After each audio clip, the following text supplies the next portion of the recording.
السلام عليكم ورحمة الله.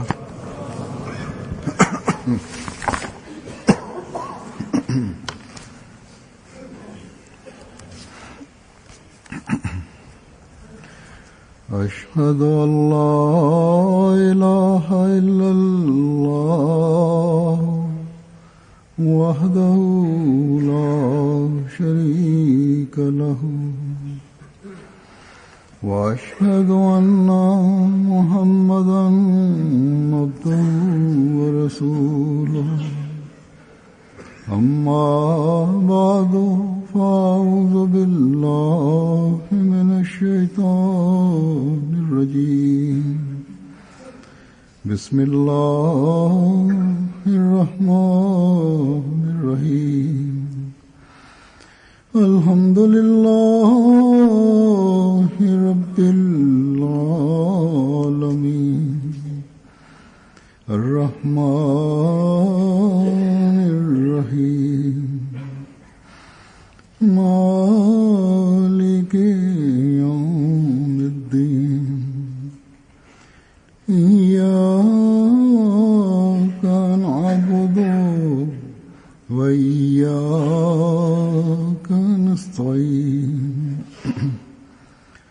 اهدنا الصراط المستقيم صراط الذين أنعمت عليهم غير المغضوب عليهم ولا الضالين.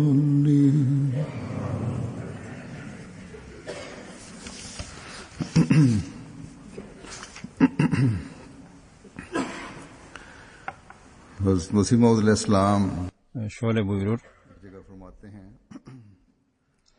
Allah'tan yardım istemekle ilgili unutmayınız ki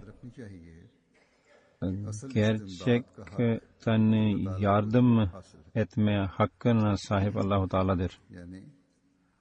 Yani işlerinizin tekamüle ermesi için herhangi bir yardıma ihtiyacınız varsa o sadece Allah-u Teala yardımcı olur. O gerçek manada yardım edebilir. Yardım etme gücü sadece ondadır. Ve o gücü de vardır ve yardım da eder. Vadlen Mesih Aleyhisselatü Vesselam söyledi, bu o kadar önemlidir ki gerçek mümin her zaman bunun gözünün önünde bulundurmalı. İster kişisel ihtiyaçlar için olsun, ister bu yardım dileme cemaat ihtiyaçlar için olsun. Ancak fiilen gördüğümüz kadarıyla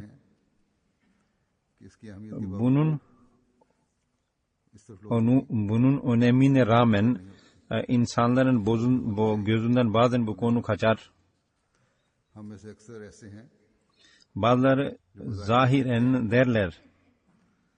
derler ki Allah bize lütfeyledi, ihtiyacımızı giderdi. Ancak derine inerek bakılırsa, kendi nefislerinizi inceleseler,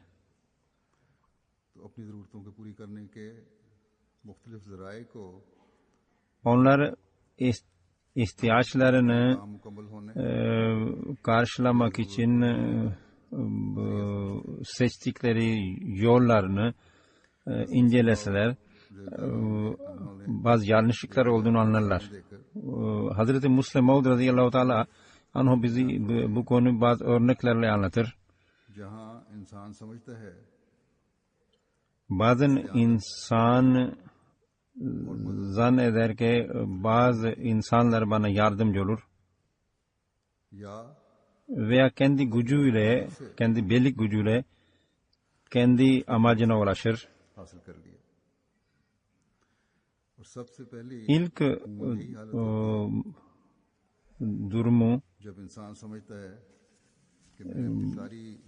durumu ilk olarak insan zanneder ki ben kendi ihtiyacımı kendim karşılarım ve birlik gücümle, ilimimle, अपने इल्म tecrübemle, aklımla o bunu yapar da. Ve sonra zanneder ki समझता है, देखो ben kendi becerimle, gücümle, और ताकत kuvvetimle और कुव्वत से meselelerimi hallettim. मसाइल खुद हल कर लिए। इस बात Bunun üzerine böbürlenir, kibirlenir. कि मैं Ben hiç kimseden yardım dilemem der. या मैंने किसी से मदद नहीं ली। Ama bazen insan इस दफा ऐसे हालात आ जाते हैं kendi ihtiyaçlarını kendi kendine gideremez ve dışarıdan yardım alma ihtiyacını hisseder. O zaman तब उसकी नजर azizlerini, dostlarını, और अपने रिश्तेदारों की तरफ जाती है। azizlerini, dostlarını arar. Onlar ona yardım da ederler. मदद कर भी देते हैं। O zaman düşünür ki उस वक्त उसे ख्याल आता है akrabalık güzel bir şeydir. Akrabalarım işe yaradı. Eğer akrabalarım olmasaydı ना होते ben ihtiyaçlarımı gideremezdim. पूरी न कर सकता। Bazen ise फिर बाज दफा ये सूरत हाल पैदा हो जाती है insan, कि इंसान के insanın ailesi, akrabaları रिश्तेदार e,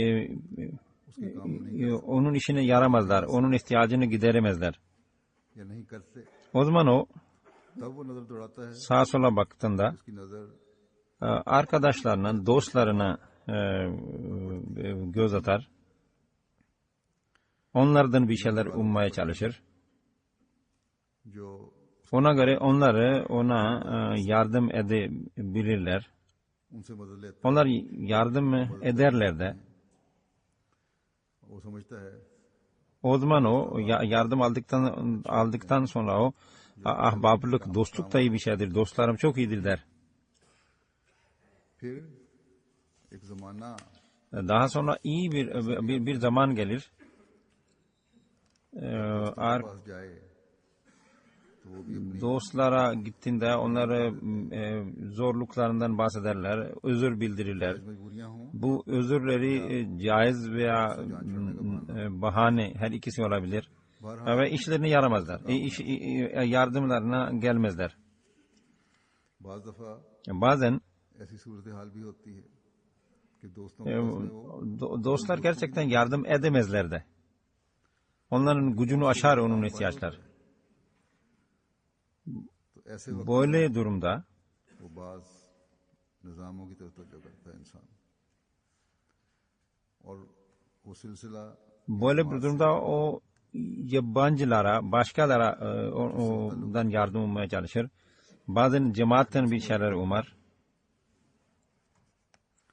Onun işi cemaat işi yaradıklarında ve başkalar işi yaradıklarında बल्कि ज़रूरतें पूरी होती रहती हैं, o düşünür. तो उसको ख्याल आता है İşte nizam, cemaat, buna bağlı kalmak çok güzeldir. अच्छी चीज़ है, और इस वजह से सिलसिले या जमात Ve bundan dolayı, bu yardımlaşmadan dolayı cemaata sımsıkı bağlanır. Huzur diyor ki bazen बाज लोगों ben de tecrübe edindim. Bazen cemaat bazı kimselere yardım etmediğinde onlar tökezlenirler, imanları daha zayıflar. बाज लोगों की मर्जी के मुताबिक काम अगर हों तो तब ही, या उनकी मदद हो Onların वही onların ihtiyaçlarını giderdiğinizde işte böyle bir durum onların cemaate sımsıkı bağlanmasına vesile olur. Kısacası bazı लोयाल insanların दोस्त अहबाब dostlar, akrabalar, में पाबंदियों की वजह से निज़ाम cemaat vesaire hiç kimse onların yardımına yetişemez ki hiç फायदा नहीं पहुंचा सकता। onlara bir fayda sağlayamaz. उस वक्त वो हुकूमत जिससे वो ताल्लुक रखता है O zaman o devlete gider. पास जाता है, हुकूमत उसकी मदद करती है। उस वक्त ऐसे इंसान के लिए Böyle durumda böyle kimse için her şey devlettir. बाकी सब चीजें पीछे रह जाती हैं। लेकिन यूं भी देखने में आता है Ancak कि एक वक्त में tecrübemize göre bazen devlet dahi insanın ihtiyacını gideremez. नहीं मिल रहे मुझे इंसाफ से İhtiyaç sahibi zanneder ki benimle insaf ve adaletli davranılmamaktadır. जो इंसानी हमदर्दी के तहत काम करते हैं O zaman bu başka gruplara gider, insanlık adına çalışanlara gider. İnsan haklar için çalışanlara gider ve onlar da bir dereceye kadar ihtiyaçlarını giderir. या दुनिया तक फैल जाती है और इस इंसानी हमदर्दी की वजह से वो इंसान या İşte insanlara olan हो जाते हैं acıma ve merhamet duygularından dolayı onlar insanlara yardım ederler. तब वो समझते हैं या अगर ये इंसान है तो समझता है कि तमाम दुनिया मिलकर या दुनिया की Böylece हमदर्दी की तंजीमें मिलकर ihtiyaç sahibi zanneder ki bütün insanlık adına çalışan kurumlar benim işime yaradı. ये कामना Bunlar işime yaramasaydı, benim ihtiyacıma koşmasalardı, ben adalet ve insaf ve haklarımı alamazdım. बस इस दुनियावी रिश्ते को जो İşte इंसानी insanlık adına के हक दिलाने में मददगार हुआ yapılan bu yardıma o insan her şey zanneder. इंसानी हकूक की तंजीम Bugünlerde ülkelerde uluslararası seviyede böyle kurumlar vardır ve hakların verilmesi için dünyevi hükümetlerle mücadele ederler. बैनुल-अक़वामी Baskı oluşturmaya çalışırlar. Uluslararası baskı oluşturmaya çalışırlar. Bazı kurumlar çok iyi çalışmaktadırlar. İnsanlara yardım ederler. लेकिन Ancak bunu edemeyiz ki, कि inkar edemeyiz ki जब bazen tedbirler, çabalar, akrabalar, ना दोस्तों dostlar, millet, nizam, काम आता है devlet, insanlık adına çalışan kurumlar hiçbir şey insanın işine yaramaz. Bunlar bir gerçektir, tecrübemizdir bu. या उनमें उसे कामयाबी Ve onlara vurduğumuzda hiçbir başarıya लेकिन ulaşılamaz. कोई इंसान इन सब चीज़ों के बावजूद अपने मकसद को हासिल कर ले कामयाबी हासिल हो जाए उससे तो वो समझता है कि मेरी कामयाबी यकीनन İşte bunlar hepsi onun aleyhinde oldukları halde, onun işine yaramadıkları halde, onun ihtiyacı giderilirse insan bunu gaybi bir güce bağlar. Bu Allah tarafından geldi der. इंसानी हमदर्दी की तंजीमों का जिक्र हुआ तो इस बारे में आज Ahmediler bilirler bugünlerde. Ahmediler bilirler ki farklı ülkelerde bu kurumlar Ahmedilere yardım etmektedirler. कई ऐसी तंजीमें बल्कि एक तंजीम बड़ी जो है İşte यूनाइटेड नेशंस की कायम करता bazı kurumlar, hatta bir uluslararası büyük bir kurum, o da bu iltica için giden Ahmedilere, farklı ülkelerde bulunan Ahmedilere yardım etmeye çalışır. İşte kısacası पैदा हो जाएं और काम भी हो जाएं bu समझता है किसी का भी मदद durumlar, bu ortamlar oluşunca, yani hiç kimse yardıma gelemeyince ve insanın işi olursa o der ki, düşünür ki Allah tarafından bana bu gaybi bir yardım yetişti. अगर इंसान खुदा ताला Eğer insan Allah-u Teala'ya kamil imana sahip ise समझता हो ve Vadl-i Mesih Aleyhisselam anlattığı gibi sadece Allah-u Teala'nın dan yardım dilemek, Allah'tan yardım dilemek Allah'ın hakkıdır. Bunu anlasa, खुदा ताला की तरफ मंसूब करेगा जो किसी बैरूनी मदद böyle iman sahip olan kimse eğer dışarıdan ona bir destek verildiyse bile o gelen desteği daha Allah tarafından geldiğini görecektir. Ona isnat edecektir. Onun için nizam, millet, devlet, kurumlar kim ona yardım ederse etsin, onun gözünde, onun imanına göre bu aslında Allah-u Teala'dan gelen yardım idi. Ve bütün bu zahiri medetler, yardımlar arkasında Allah'ın eli vardı. Böyle imanı vardır bu insanın. Ama Allah ile sımsıkı bağ içinde olmayan insanlar ve dünyevi şeylere, dünyevi vesileleri her şey zanneder insanlar.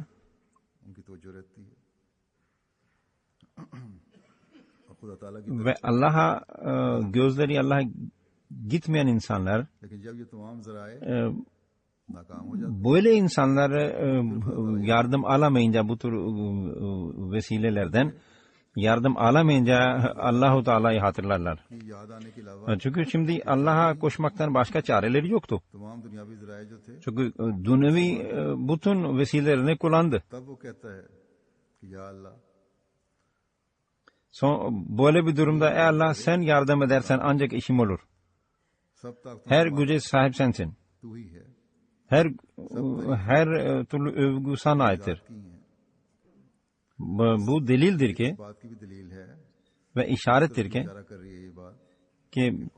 en büyük tedbir bir devlet ve örgüt sınırlı güce sahiptir. Ve bütün bu dünyevi güçler ve tedbirler belli bir yerden sonra işe yaramaz hale gelir.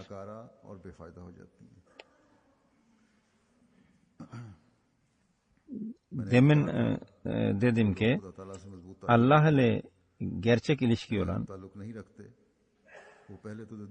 Allah ile gerçek ilişkisi olmayanlar önce dünyevi ilişkilere çok önem verirler. Ve bu destekler, dünyevi desteklerden bir şey alamayınca gözleri Allah'a gider. Allah-u Teala'ya koşarlar. Ama bu bir müminin şivesi değildir. Kur'an-ı Kerim der ki böyle umutsuzluk içinde müşrikler dahi Allah'a koşarlar. Allah Teala der ki ve izâ massakumuz zurru fil bahri zalla man tad'una illa iyyahu famlamma najja'akum fil barri araztum ve kânel insanu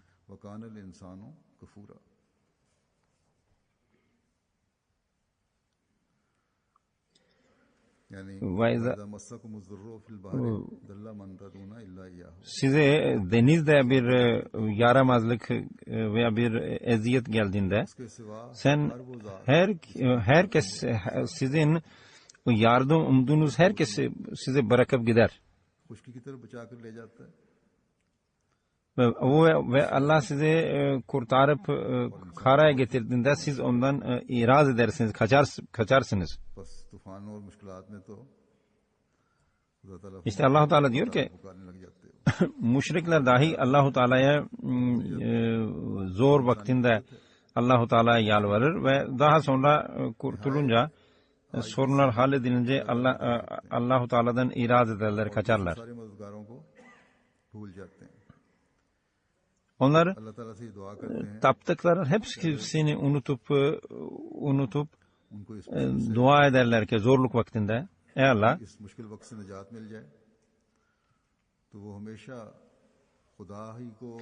sen bizi kurtarırsan hep senden yardım dileyeceğiz.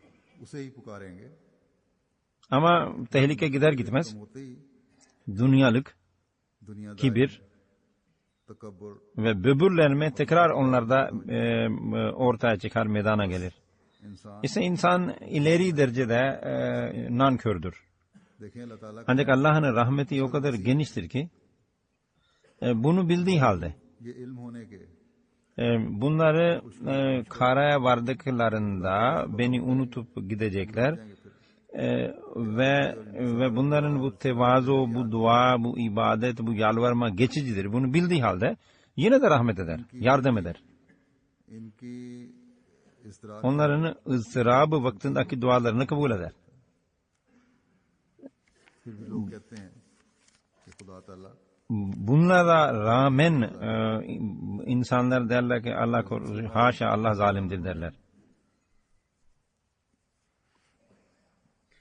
Hazreti Müslim Maud der ki, क्या बयान किया है bu tür insanların durumunu anlatmak için, Allah'a inanmayanların durumunu anlatmak için, लेकिन मुश्किल वक्त में ki bunların zor vakitlerinde bunlar da Allah'a yalvarırlar. कि हज़रत मसीह मौऊद अलैहिस्सलाम के Hazreti Mesih Aleyhisselam ने पेशगोई फरमाई korkunç bir depremin geleceğini söylediğinde, deprem geldiğinde Lahore College'inde के साथ bir öğrenci bir Ahmedi ile Allah'ın varlığı konusunda çok dalga geçerdi. Hatta istihza ederdi. के दौरान वो जिस कमरे में था उसे Deprem geldiğinde और ये यकीन हो गया odanın çökeceğini ve çatının çökeceğini anlayınca Hindu idi adam. का था बेइख्तियार उसके मुंह से O ağzından aniden Ram Ram çıktı Hindu olduğu için. उसके दोस्तों ने पूछा कि तुम्हें इस वक्त क्या हो गया Onun arkadaş Ahmedi olan arkadaş dedi ki खुदा को तो राम राम को शोर तूने मचा दिया उस हालत sen Allah'a inanmıyorsun, neden Ram Ram dedin? में राम खुदा ताला के लिए बोला जाता Şöyle cevap verdi. तो कहने लगा Allah bilir ne oldu bana. पता नहीं मुझे क्या हुआ था मेरी अकल में Herhalde benim aklım öldü o vakit. लेकिन हकीकत यही है Kafam çalışmadı dedi. कि उस वक्त Aslında gerçek şudur ki o vakitte onun aklı çalıştı ve और जब तमाम bütün dünyevi destekler एक ही सारा aniden kaybolunca सब ताकत ve bütün güçlere sahip olan Allah'a की जात के अलावा dan başka birisi kalmayınca o Allahu Teala yalvardı.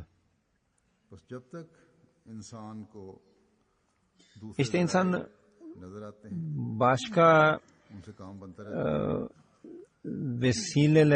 vesilelerden yardım aldığı müddetçe रहता है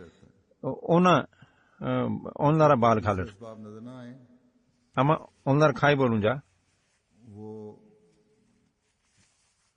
यानी जब तक वो अल्लाह ताला की जात पर यकीन मुकम्मल ना हो या उस वक्त जब तक वो दूसरे bu diğer dünyevi vesilelere bağlı kaldığı müddetçe असबाब की उन Allah ile iyi ilişkisi olmayan insan काम onlara hep yalvarır, onlara yağ çekmeye çalışır. वहां तक पहुंचाने के लिए Hatta दूसरों की बुराइयां भी करता रहता है Hatta birilerinin yanında başkasını çekiştirir ki böyle bunun gözüne gireyim diye. Ama yardım gelmeyince Allahu Teala yalvarır. Her taraftan umudu kesildiğinde ve zahiri bir vesile işe yaramayınca Allah'a gider, Allah'a koşar. फिर अल्लाह ताला को पुकारता है Allah'a övmeye başlar. करता है उसके सामने ızdırabı çektiğini anlatır. Mustarip bir kalple इसी तरह का एक और वाक़या Allah'a yalvarır. हज़रत मुस्लिम मऊद की तरह Birinci Dünya Savaşı ile ilgili Müslim Maud bir olay anlatır. कि मैं कई मरतबा सुना चुका हूँ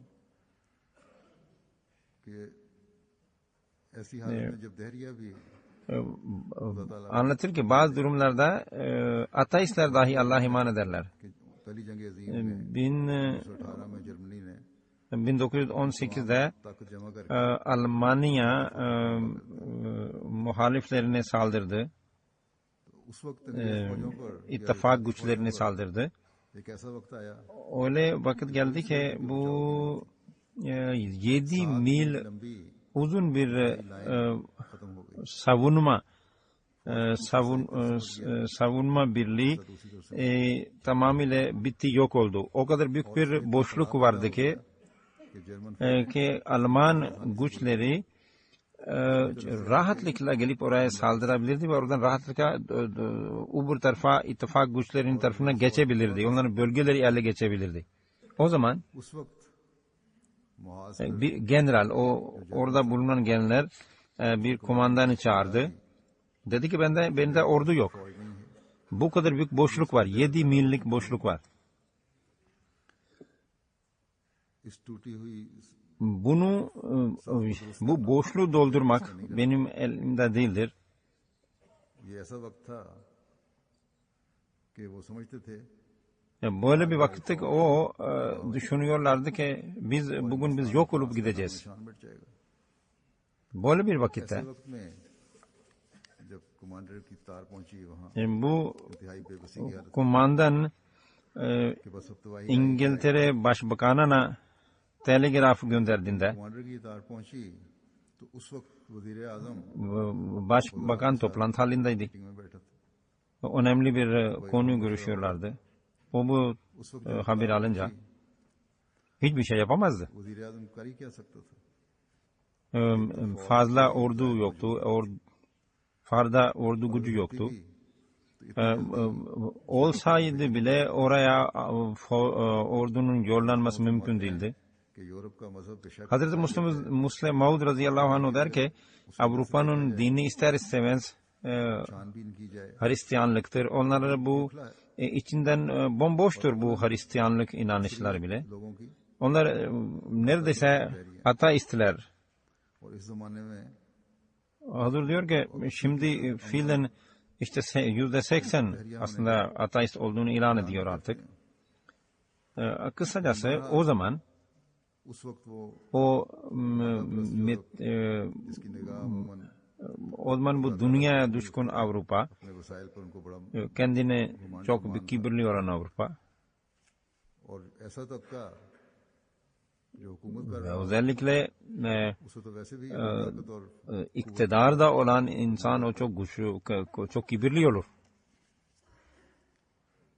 खुदा ताला İşte Allah'a sözle bir Allah'a inanırlar onlar. तो उनके उस वक्त सबसे बड़े लीडर सरदार ने जो अपनी ताकत और कुव्वत और शान शौकत के फख्र में İşte मस्त रहता था उनको यकीन था कि o zaman kendi gücün neşesi içinde olan ve sarhoşluğu içinde olan o başbakan जो हमें Allah'tan başka birisinin ona yardım edemeyeceğini anladı. उसने अपने साथियों की तरफ देखा। Ve dedi ki gelin आओ हम खुदा से Allah'a yalvaralım, bize yardım etsin. चुनाचे Hepsi dizleri üstüne çöktü ve dua etmeye başladı. Hazreti Müslim Maud radıyallahu anh der ki क्या ताज्जुब है olabilir ki Allahu Teala onlar bu dua neticesinde kurtuldular. कि मैंने ये आयत पढ़ी है कि खुदा ताला फरमाता है Ben de okudum ayette Allahu Teala diyor ki तुम्हारा साथ छोड़ her müşkül vakitte, zor vakitinde herkes sizi bırakıp gider. Sadece Allah işinize yarar. बल्कि अल्लाह ताला ने फरमाया İşte Allah Teala diyor ki इस्तिरार में की ızdırap vaktindeki duadır ben kabul ederim. कबूल होती हैं। İster ateist dahi olsa dua eden kişi. दुआ मांग रहा हो Allah-u Teala अल्लाह ताला दहरियों को भी ateistlere dahi varlığını gösterir. अगर उसकी किस्मत में हो तो वो निशान ही İşte bu आपको संवारने का जरिया बन जाते हैं İşte Allah Teala onlara bazı mucizeler gösterir खुदा ताला पर।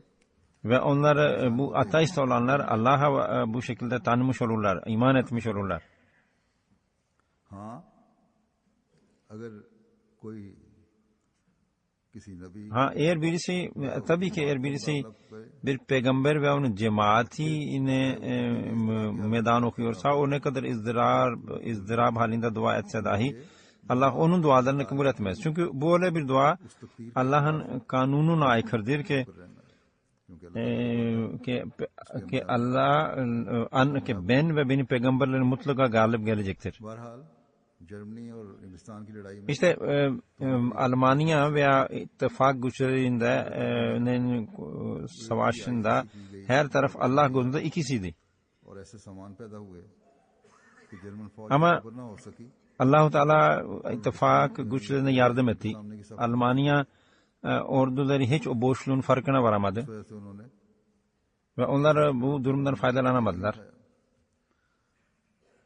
बहरहाल मजीद इसका यह भी वाकया है कि अफसोस सिर्फ ये नहीं हुआ था İşte कि जर्मनों को पता नहीं चला Almanlar sadece anlayamadıkları için böyle olmadı. उनके हक में नहीं पलटा Tersine kumandan bir subayı aradı जिस पर यकीन था उसको Ve biliyordu ki bu itaat edendir. Dedi ki fazla soru sormaz. सवाल न करना ज्यादा। Sorma. Şu anki cephedeki durumumuz bu. Elimizde ordu yok. Ve bu kadar büyük boşluk oluştu safımız içinde. Git ve bir şeyler yap. आओ और कोई इंतजाम करो। Bir şekilde bu boşluğu doldurmak için bir şeyler yap.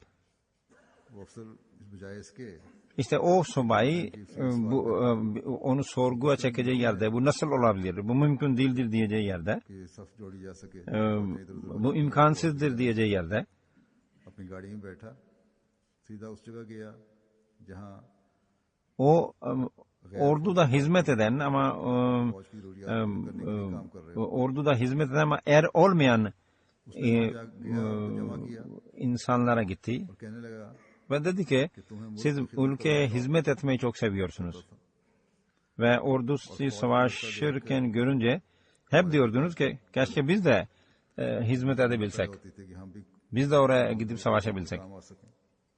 Gelin buyurun bugün आज मौका है। bu arzunuzu gerçekleşebilirsiniz ve bu safı doldurun, bu boşluğu doldurun. दिया वो हजारों की तादाद में जो कारकुन थे Onları götürdü ve o boşluk onlarla doldurdu.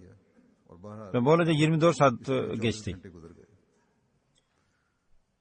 और इस अरसे में Ve bu esnada başka bir bölgeden ordu bir şekilde बहरहाल कहने का bu ordu mensuplar buraya geldi. लोग भी मुश्किल İşte kısacası işte dünya düşkün olanlarda खुदा ताला bir destek alamayınca करते हैं। Allah'a yalvarırlar. Bundan bunu anlıyoruz. तो वो लोग İşte जो मादा परस्त हैं dünya düşkün olanlar नजारे दिखाते हैं तो eğer लोगों का दावा bu şekilde और ओढ़ना ki manzaralar gösteriyorsa, böyle durumlar sergiliyorsa, işte o zaman Allah'a iman edenler, var yoğu Allah olanları देने की जरूरत है कि हमारी नजर हर वक्त bundan daha fazla, yani tam manasıyla onları Allah'a इसलिए दुआ सिखाई Allah'a bağlı kalmalıdırlar. और हर रकत में Ve पढ़ने का हुक्म Allah Teala bunun için 5 vakit namaz kılmayı emretti ki hiçbir şekilde bir dünyevi desteklere kaymayalım ve Allah Teala'dan gözümüz kaymasın. कभी हम पहले ये ना सोचें कि दुनियावी सहारों की तरफ Ve पहले रजू ve hiçbir zaman Allah Teala önce dünyevi desteklere हाँ जाहिरी तदबीर का बेशक dünyadan yardım dileyin ve sonra bana gelin Allah Teala demiyor. Tabii ki dünyevi vesilelere başvurmak onun emridir. Ama tevekkül तवक्कुल जो है Allah'a etmek zorundayız. Mutlaka tevekkül Allah'a olmalı. कि जब समुद्र के तूफान में फंस गए İşte o müşrikler gibi गाना शुरू कर दिया denizde tufana yakalanınca Allah'a yalvarmaya başlamaz mümin. Veya saflarda boşluk oluşunca बताया bu İngiliz ordusundaki boşluk gibi boşluk oluşunca böyle mümin yapmaz.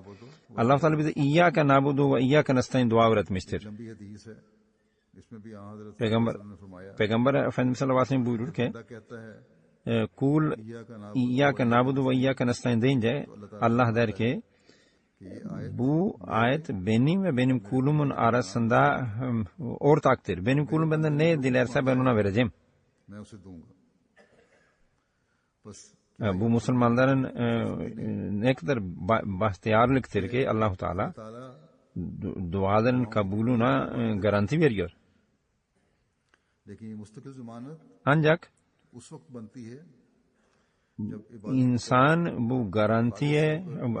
bu garantiyi ancak içtenlikle ibadet edince ve her vakit ona yalvarınca bu garantiye sahip olur insan. Sadece zorluk vaktinde Allah'a yalvaran için değildir bu garanti. ऐसी दुआ नहीं होनी चाहिए Bilmeliyiz ki, unutmamalıyız ki चाहिए biz Ahmediyiz कि हम Ahmadi ve bizler और हमने जमाने के इमाम zamanın imamına biat ettik. अहद बैत किया Biz हमने her sözümüzle ve fiilimizi खुदा ताला की रजा के मुताबिक ढालने Allah'ın emirlerine göre yapacağımıza dair söz verdik. Biz zorlukta ve rahatlıkta से ही मदद ona bağlı kalacağımıza söz verdik. बेजारी Onun gayrinden uzak durmaya söz verdik. हमें अपने अहद निभाने के लिए İşte o zaman दुआया का नस्तईन biz ne kadar İyyâke na'budu ve İyyâke nestaîn gerçeğini की तरह ne kadar çok İyyâke na'budu ve İyyâke nestaîn gerçeğini anlamak zorundayız. नींद की तरह अल्लाह ताला की इबादत और Biz इसका इदराक Allah'ın hem Allah'tan yardım dileme जिसका दावा है gerçeğini idrak etmek सारी ताकत bizim vazifemizdir. और हमारा Bizim gerçek मुकम्मल सहारा desteğimiz, खुदा ताला के mükemmel desteğimiz सामने खुदा ताला के आगे Allah indinde tam manasıyla eğilmektedir. हमें जायजा लेना चाहिए कि Biz bunun için हमने इसके लिए क्या करना है biz düşünmeliyiz ki biz ne yapmak zorundayız bunu yapmak için ve ne yapmaktayız. Ne yapmalıyız, ne yapmak zorundayız. और हमारा Ve bizim yalvarışımız, पुकार yalvarışımızın standardı वो है Allah'ın anlattığı standartına uygun mudur? Veya या रोजाना 32 मरतबा her gün biz नमाजों में farz namazlarda 32 kere İyyâke na'budu ve İyyâke nestaîn bir papağan gibi tekrarlayıp mı duruyoruz? Bilmeliyiz ki हमें याद रखना चाहिए biz zayıfız. कि हम कमजोर हैं Bizim düşmanımız çok güçlüdür. बहुत ताकतवर है Biz de हमारे पास düşman karşılık vermek için hiçbir dünvi güç yok. दुनियावी ताकत है Vesilelerimiz yok. ना वसाइल हैं Hiçbir yolumuz da yok. किस्म का जरिया है Böyle durumlarda बस ऐसे हालात में elimizde Allah'a yalvarmaktan, ona eğilmekten başka çaremiz yok. और ईया का नाबुद व İyyâke na'budu ve İyyâke nestaîn ruhunu anlayarak खुदा ताला के sadece onun olmalıyız. Bugün dünyada आज दुनिया में şeytan saldırıları ileri dereceye vardı. हर जगह Her yerde bize karşı zorluklar çıkarılmaktadır. Müslümanlar tarafından आने वाले भी ve हमारी दुश्मनी gayrimüslimler tarafından da. कि हमने जमाने के ईमान को Diyorlar ki biz zamanın imanına niye iman edelim?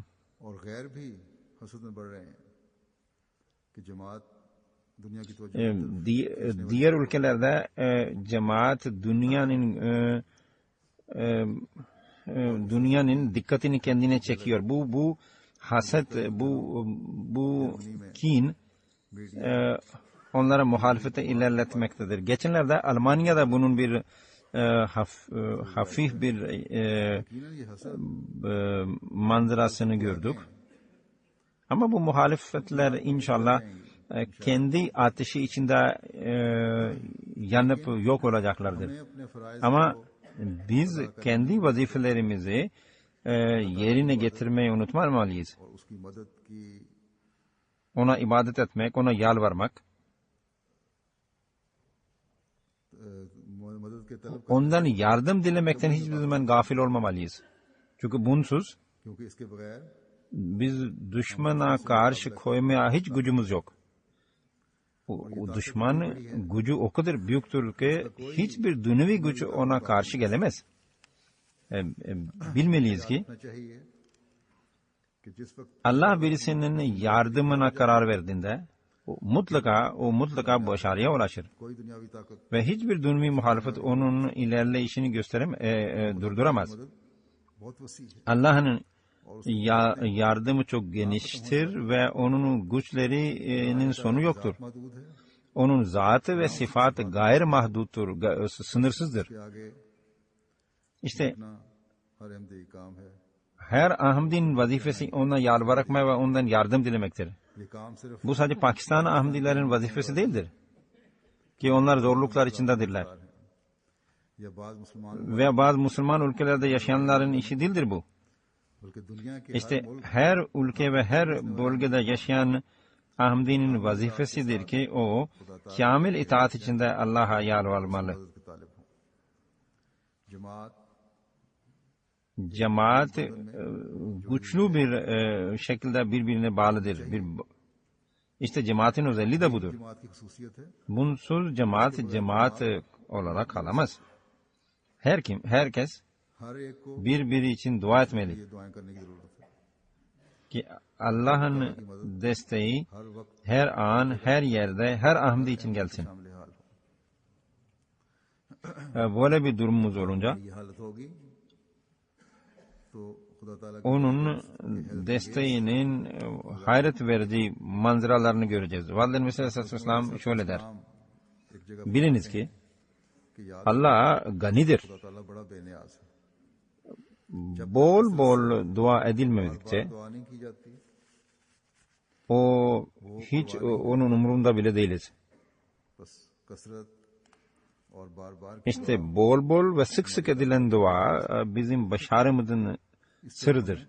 बहुत तवज्जो की जरूरत है Biz dua etmeliyiz हमें दुआएं करनी चाहिए कि जो मुश्किलात भी ki हमें ne kadar zorluklar karşımızdaysa ister bu gruplar tarafından ister devletler tarafından olsun दीन ने मुआशरे में her ne şekildeki zorluklar olursa olsun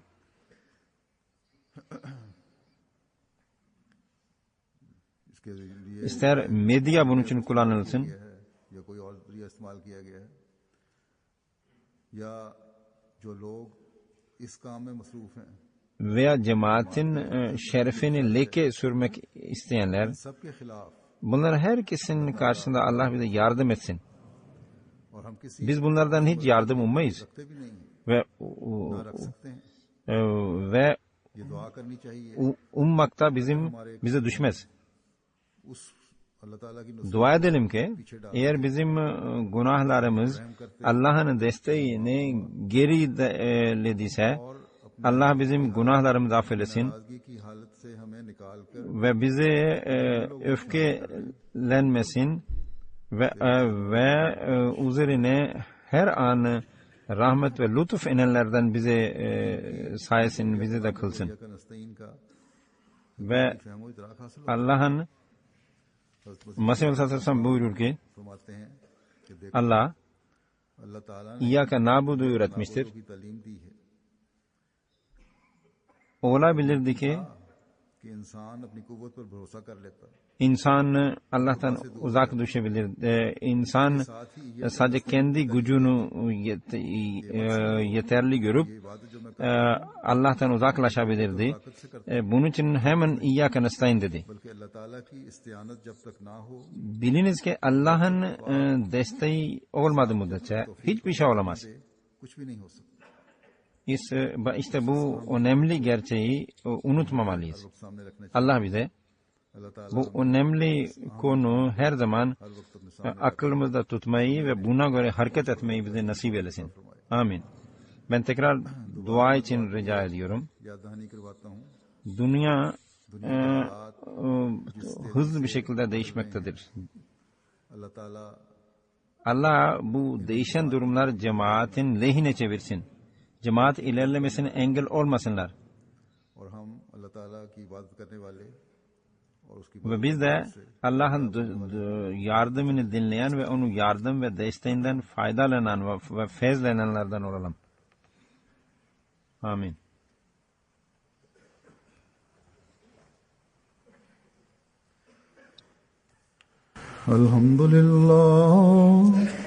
الحمد لله نحمده ونستعينه ونستغفره ونؤمن به ونتوكل عليه ونعوذ بالله من شرور أنفسنا ومن سيئات أعمالنا من يهده الله فلا مضل له ومن يضلل فلا هادي له ونشهد أن لا إله إلا الله ونشهد أن محمدا عبده ورسوله عباد الله رحمكم الله إن الله يأمر بالعدل بالعدل والإحسان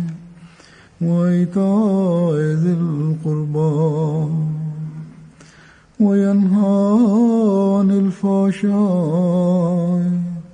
والمنكر والبغي يعظكم لعلكم تذكرون اذكروا الله يذكركم وادعوه يستجب لكم ولذكر الله أكبر